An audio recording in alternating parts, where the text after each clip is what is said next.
প্রেমের টানে সুদূর যুক্তরাষ্ট্র থেকে পাকিস্তানে এসেছিলেন এক তরুণী। স্বপ্ন ছিল পাক তরুণকে বিয়ে করে সংসারী হবেন, কিন্তু পাকিস্তানে পা দিতে না দিতেই তার সেই স্বপ্ন মুহূর্তেই ধূলিসাৎ হয়ে যায়। ৩৩ বছর বয়সী ওই তরুণীর নাম অ্যান্ড্রু রবিনসন অনিজা। মার্কিন সংবাদ মাধ্যম নিউ ইয়র্ক পোস্ট জানিয়েছে, ১৯ বছর বয়সী নিদাল আহমেদ মেননকে বিয়ে করতে নিউ ইয়র্ক থেকে করাচি চলে আসেন অনিজা। করাচিতে মেননের সঙ্গে দেখা হওয়ার পর বিয়ের প্রস্তাব নাকচ করে দেন পাক তরুণ। মেননকে বিয়ে করার জন্য নাছুড় বান্দা ছিলেন অনিজা। সামাজিক যোগাযোগ মাধ্যমে এই ঘটনার ভিডিও ছড়িয়ে পড়ার পর তুমুল আলোচনা সমালোচনার সৃষ্টি হয়। বিয়ের প্রস্তাব নাকচ করে দেওয়ায় অনিজার দীর্ঘযাত্রা হতাশায় পরিণত হয়।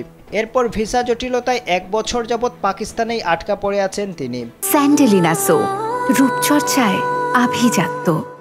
এতদিন আটক থাকার পর তিনি দেশে ফিরতে চান, তাই পাকিস্তান সরকারের কাছে তিনি $১,০০,০০০ দাবি করে বসেন, যা বাংলাদেশি টাকায় ১ কোটি টাকার বেশি। তরুণীর এই দাবি শুনে চমকে উঠেছেন সাধারণ মানুষ। এমনকি তিনি একটি সংবাদ সম্মেলনের আয়োজন করেন। সংবাদ সম্মেলনে অনিজা বলেন, তাকে টাকা দিতে হবে, পাকিস্তান সরকারের উচিত তাকে $১,০০,০০০ দেওয়া। এ সময় তিনি মেননকে বিয়েরও দাবি তুলেন। এর মাঝে ঘটে আরও এক ঘটনা।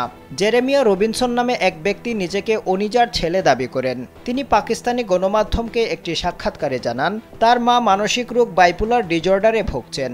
অনিজা পাকিস্তানে কয়েক মাস থাকার পর অবশেষে নিজ দেশে ফিরে যাচ্ছেন। এই ঘটনায় পুরো পাকিস্তান জুড়ে তোলপাড় সৃষ্টি হয়েছে।